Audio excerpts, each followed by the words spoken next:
excelentísimos senhores ministros, magnífico lector, friends. As both President of the Board of Trustees of Dili Institute of Technology and the Chair of the Alola Foundation, I'll use the experience of working with the Alola Foundation in the field of economic empowerment and cultural industry to examine how women contribute to diverse income-generating activities and how their livelihoods would be impacted by a model of tourism development that deliberately targets them as beneficiaries. So I'll start by talking a bit about cultural industry. Women in East Timor have traditionally provided the mainstay of essential cultural industries that provide products such as textiles, carvings and ceramics. One of the most prominent of these traditional crafts is the hand-woven fabric called tais, of which I am wearing an example today. Women in Timor-Leste often participate in diverse income-generating activities, including weaving, although these activities tend to generate less cash revenue than those typically engaged in by men. However, studies have shown that income earned from women's economic participation is more likely to be spent on women's families, in particular their children. This in itself should be reason enough for the government and other stakeholders to invest heavily in areas of the economy which put cash into the hands of women. And I can't speak too highly of the amazing work that Gusmao Alola has done in this field of economic empowerment, and I'm very proud to have here today Alola's Program Manager for Economic Empowerment, Ma'am Jose Jimenez, and also the CEO of Alola, Ms. Alzira Reis, also the wonderful Ma'am Just to continue my little plug for Alola, I should point out that the Alola Foundation offices and handicraft shop is located a very short 2-minute walk south of here, just in that direction. So if you would like any of you to go for a little wander and check out some of Alola's products, please feel free to do so. Prior to independence in 2002, the Alola Foundation conducted a study to identify viable economic opportunities and elevate the status of women involved in the traditional craft industries in Timor-Leste, focusing on production of the tais. Alola's Traditional Crafts of Timor-Leste, a marketing overview, analyses some of the challenges and obstacles facing handicraft producers and makes recommendations as to measures that could be taken to boost the livelihoods of women weavers and other producers of traditional crafts. The study observes that major constraints facing the tais industry include limited domestic demand for the products, the lack of an efficient transportation system, and the absence of a coordinating body to support both domestic and international marketing. At present, most district tais producers sell their produce in bulk to the main marketing outlets, such as the tais market here in Dili and various shops. It's difficult to determine whether the producers themselves receive any profit from these transactions, particularly since many rely on middlemen to conduct sales on their behalf. Capital for transportation and other logistical issues is a major constraint for many district groups. A community-based cultural tourism model would bring international and other visitors into the towns and villages where women weavers live and work, thus removing the need to pay for transportation and also removing the middlemen. I'm looking forward to hearing the presentations of other speakers on some of the experiments being undertaken in community-based tourism and adventure travel, and how these initiatives are contributing to the livelihoods of women in particular, but obviously men and women.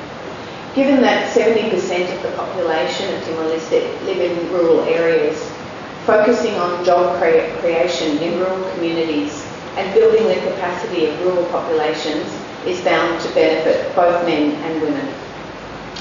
Alola's marketing review makes a number of recommendations to government, and these should be taken into account when deliberating on the draft tourism policy.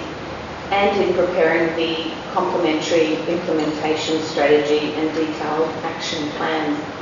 And these include assist those involved in cultural promotion and production of authentic tais in order to enhance their efficacy and credibility by administrative and legal support mechanisms.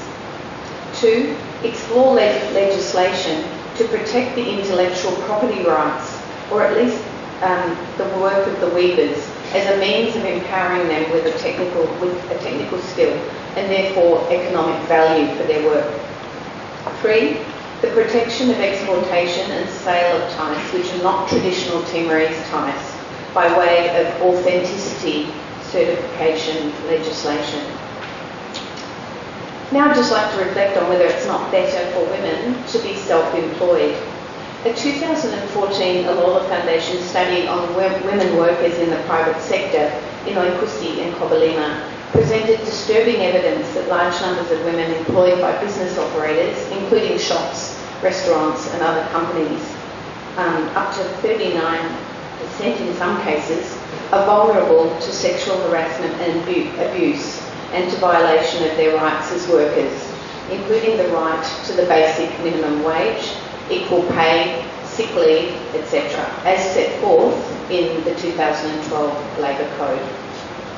Therefore, whilst work in handicraft production and other cultural industries may not offer women a guarantee of a stable and consistent income, while domestic demand for their products is limited, work in the home has the benefit of being relatively safe and does not require weavers and producers to expend money on transportation or be separated from children or other family members. The need to care for small children and ageing parents represents a significant barrier for women seeking work outside the home. This will continue to be the case until such a time as shifts in gender stereotyping occur and men take an equal share in home-based duties. Since tais are a revered and much admired symbol of Timorese cultural identity, the government's support of an export market to countries like Australia and Portugal would have the added benefit of raising Timor-Leste's profile abroad as a vibrant and attractive tourism destination. International marketing opportunities will also be reliant upon the development of the infrastructure and regulatory mechanisms within Timor-Leste, especially improved transportation and the establishment of a marketing body that will coordinate supply, regulate the industry with respect to certification of authenticity and maintain quality control.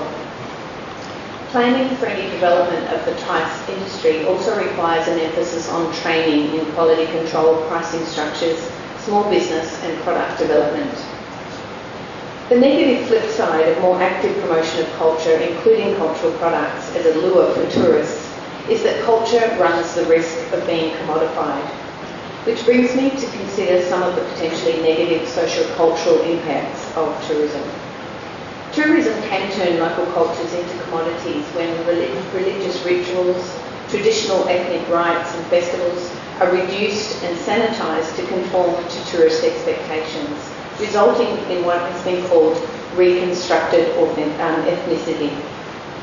Once a destination is sold as a tourism product, and the tourism demand for souvenirs, arts, entertainment and other commodities begins to exert influence, basic changes in human values may occur. Sacred sites and objects may not be respected when they are perceived as tradable goods. Adapting cultural expressions and manifestations to the taste of tourists, or even performing shows as if they were real life, constitutes staged authenticity. And we've just heard from Professor Carlos Beja, who has warned us against this phenomenon in his presentation. As long as tourists just want a glimpse of the local atmosphere, a quick glance at local life without any knowledge or even interest, staging will be inevitable. In the case of tais production, there is, of course, nothing wrong with focusing upon colours, designs and motifs that are most attractive to tourists. Alola's 2002 marketing overview does point to the fact that tais production became more prominent as an income-generating activity only during the period of the Indonesian occupation of Timor-Leste. Prior to that, tais were used principally as items of clothing, while specific pieces of significant value were produced and used in traditional adat ceremonies. During marriage negotiations, the bride's family provides a tais set consisting of both mani and fetu tais, women and men's tais. And the groom's family provides livestock and money as well as other assets in many rural communities. In many places, tais continues to play a prominent role in the socio-cultural life of communities and families. However, its transformation into a marketable commodity for national and international consumption has caused certain practices, such as the use of traditional dyes and cottons, to become less common.